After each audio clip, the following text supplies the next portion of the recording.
Cockroach Janata party versus Bharatiya Janata party లేదా నరేంద్ర మోదీ అందాం. ఈ గోల మొత్తం మీరు గమనిస్తే కొన్ని పార్టీల హిపోక్రసీ క్లియర్ కట్ గా మనకు బయటపడింది. కేంద్ర విద్యాశాఖ మంత్రి ధర్మేంద్ర ప్రధాన్ రాజీనామాను డిమాండ్ చేసిన కాంగ్రెస్ పార్టీ, అలాగే తెలంగాణ రాష్ట్రంలో టీఆర్ఎస్ అలియాస్ బీఆర్ఎస్ పార్టీ, మరోపక్క కమ్యూనిస్టు పార్టీలు, ఈ మూడు పార్టీల యొక్క హిపోక్రసీ క్లియర్ కట్ గా బయటపడింది. అందుకే అండి జనాలు ఈ పార్టీలను సాధ్యమైనంత వరకు దూరం పెడుతూ ఉన్నాయి. ఇంకా తెలంగాణలో కాంగ్రెస్ పార్టీని దూరం పెట్టాల్సినటువంటి అవసరం కూడా వచ్చింది. ఇప్పుడు చిన్న ఎగ్జాంపుల్ నేను మీకు ఇస్తాను, ఒకసారి ఆలోచించండి. 2004 నుంచి 2014 మధ్యలో కాంగ్రెస్ అండ్ కమ్యూనిస్ట్ పార్టీల పాలన ఉంది, యూపీఏ పాలన.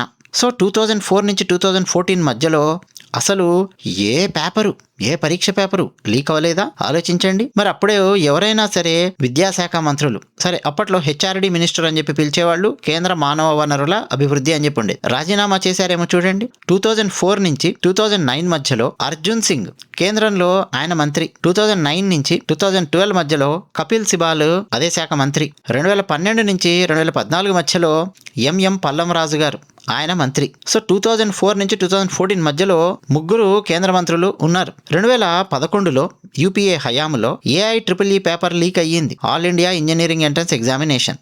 ప్రశ్నాపత్రము పరీక్షకు కొద్ది గంటల ముందే మార్కెట్లో 6 లక్షల రూపాయలకు అమ్మారు. 12 లక్షల మంది స్టూడెంట్స్ ప్రభావితం అయ్యారు. లీక్ అయింది కూడా అది ఎగ్జాక్ట్గా ఉత్తరప్రదేశ్లో.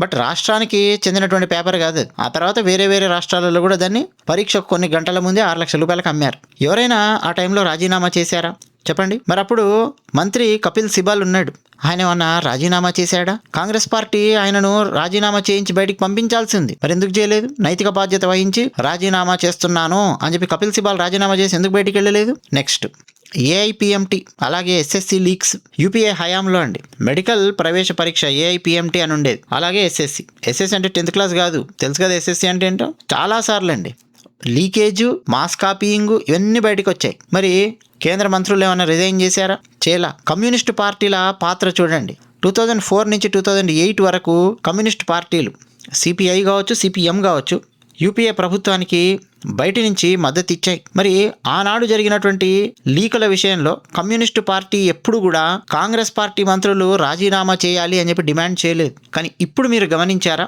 ఏం జరిగిందో?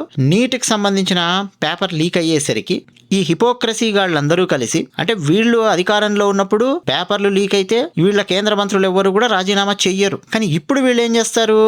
బీజేపీ అధికారంలో ఉంది కాబట్టి విద్యాశాఖ మంత్రి రాజీనామా చెయ్యాలి అని పట్టుబడతారు. అలా పట్టుబడే వాళ్లకు వీళ్ళు మద్దతిస్తూ రోడ్ల మీదకి వస్తారు. అర్థమైందా కాంగ్రెస్ పార్టీ హిపోక్రసీ ఏ స్థాయిలో ఉందో, కమ్యూనిస్టు పార్టీల హిపోక్రసీ ఏ స్థాయిలో ఉందో? అడగండి మీ ఇంట్లో పెద్దవాళ్ళని చెప్తారు. అసలు వాళ్ళ చిన్నప్పుడు కానీ వాళ్ళ యంగ్ ఏజ్లో కానీ పేపర్స్ ఏవి లీక్ అవ్వలేదా? మరి లీక్ అయినప్పుడు ఇలాగే కేంద్ర మంత్రులు రాజీనామాలు చేశారా? అడగండి ఒకసారి, చెప్తారు వాళ్ళే. 2016 టీఆర్ఎస్ అలియాస్ బీఆర్ఎస్ పాలన, తెలంగాణలో ఎంసెట్ 2 పేపర్ లీక్ అయ్యింది. అంటే టీఆర్ఎస్ పార్టీ అధికారంలో ఉన్నప్పుడు విద్యార్థుల జీవితాలతో ముడిపడినటువంటి అతిపెద్ద పేపర్ లీక్ జరిగింది తెలంగాణలో. బాధితులు 50,000 మందికి పైగా తెలంగాణలో మెడికల్ అభ్యర్థులు ఉన్నారు. తీవ్రమైన ఆందోళనకు గురయ్యారు. ఆ తర్వాత సిఐడి విచారణ చేసింది. దళారులు ఢిల్లీ, ముంబై, బెంగళూరు వేదికగా కోట్ల రూపాయలు వసూలు చేసి లీక్ చేసినట్టు సిఐడి నిర్ధారించింది. ఆనాటి విద్యాశాఖ మంత్రి ఎవరో గుర్తుందా మీకు? తెలంగాణలో 2016లో కడియం శ్రీహరి గారు. పైగా ఆయన డిప్యూటీ సీఎం గా కూడా ఉన్నారండి 2016. ఆరోగ్య శాఖ మంత్రి సి లక్ష్మారెడ్డి గారు అన్నట్టు గుర్తుంది. సరే, మరి కడియం శ్రీహరి గారు రాజీనామా చేశారా చెప్పండి? మళ్ళీ కాంగ్రెస్ పార్టీ తెలంగాణలో అధికారంలో లేదు కాబట్టి 2016లో వాళ్ళు డిమాండ్ చేశారు, కడియం శ్రీహరి రాజీనామా చేయాలని చెప్పి డిమాండ్ చేశారు. అలాగే సీఎం కేసీఆర్ కూడా నైతిక బాధ్యత వహించాలని చెప్పి డిమాండ్ చేశారు. కానీ కేసీఆర్ ప్రభుత్వం ఏం చేసింది? ఎంసెట్ 2 ఆ పేపర్, ఏ పేపర్ అయితే లీక్ అయిందో దాన్ని రద్దు చేసి ఎంసెట్ 3 నిర్వహించింది. అంతే తప్ప విద్యాశాఖ మంత్రిగా ఉన్న కడియం శ్రీహరి గారు ఏమీ రాజీనామా చేయలేదు. టీఆర్ఎస్ ఏమీ ఆయన చేత రాజీనామా చేయించలేదు. అసలు బీఆర్ఎస్ నాయకత్వం అయితే ఈ రాజీనామా డిమాండ్ను కొట్టిపారేసింది. 2016 సంఘటన ఏమండి, 10 సంవత్సరాలలోనే అంత మతిమరపా మీ అందరికీ జనాలకి? చూడండి, కేటీఆర్ గారు ధర్నా పాయింట్ దగ్గర హైదరాబాద్లో ధర్నాకు కూర్చొని నల్ల చొక్కా వేసుకొని వచ్చి ఆ చేతుల్లో ఆ కార్డు చూడండి, ధర్మేంద్ర ప్రధాన్ రాజీనామా చేయాలి అన్న కార్డు పట్టుకొని కూర్చున్నారు ఆయన. దీన్నే హిపోక్రసీ అంటారండి. ఈ హిపోక్రసీ క్లియర్ కట్గా బయటపడుతోంది సోషల్ మీడియా వల్ల. ఒకప్పుడు సోషల్ మీడియా ఉండేది కాదు కాబట్టి పాపం జనాలు మర్చిపోయినా మళ్ళీ గుర్తు చేయడానికి ఇంకేం ఉండేది కాదు. క్లియర్ కట్గా మీరు ఆలోచించండి, అర్థమవుతుంది.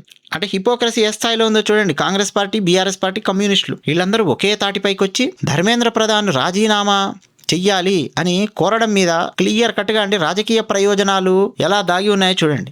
వీళ్ళకి ఎంతసేపు అధికారం కావాలి అంతే. వీళ్ళు అధికారంలో ఉన్నప్పుడు వివిధ పేపర్లు లీక్ అయితే వాళ్ళ విద్యాశాఖ మంత్రుల చేత రాజీనామా చేయించనే లేదు. కానీ వీళ్ళు అధికారంలో లేకపోతే ఏం చేస్తారు వీళ్ళు? ఇక అసలు ఎప్పుడు పేపర్ లీకేజే జరగనట్టు ధర్మేంద్ర ప్రధాన్ రాజీనామా చేయాలి అని పట్టుబడతారు. అలా పట్టుబడే వాళ్లకు సపోర్ట్ ఇస్తారు. అర్థమవుతుందండి నేను చెప్తున్నది? ఏమన్నా కొంచెమన్నా అర్థమవుతుందా? అర్థమైతే Congress party hypocrisy, TRS party hypocrisy, communist గాళ్ల హిపోక్రసీ అని చెప్పి కామెంట్ సెక్షన్లో రాయండి. 2014 కేసు తీసుకొని చూడండి, తెలుస్తుంది. 12 లక్షల మంది విద్యార్థులు ప్రభావితమైన ఏఐట్రిపుల్ లీక్ జరిగినప్పుడు కాంగ్రెస్ తన మంత్రుల చేత ఏమి రాజీనామా చేయించలేదు. అలాగే తెలంగాణలోని రేవంత్ రెడ్డి ప్రభుత్వం వచ్చిన తర్వాత కూడా స్థానిక రిక్రూట్మెంట్ పరీక్షల నిర్వహణకు సంబంధించిన సవాళ్లు చాలా ఉన్నాయి. అలాగే కేంద్రంలో అధికారంలో ఉన్నప్పుడు ఒక మాట మాట్లాడతాము, ప్రతిపక్షంలో కూర్చున్నప్పుడు ఇంకొక మాట మాట్లాడతాము. ఇది కాంగ్రెస్ పార్టీ యొక్క హిపోక్రసీ.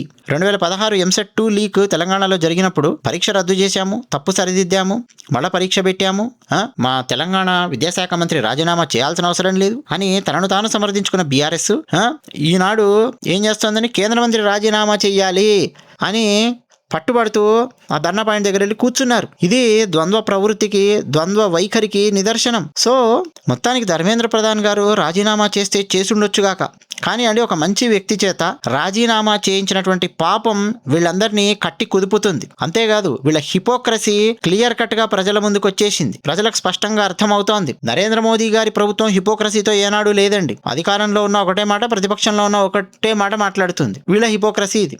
అదే విషయం.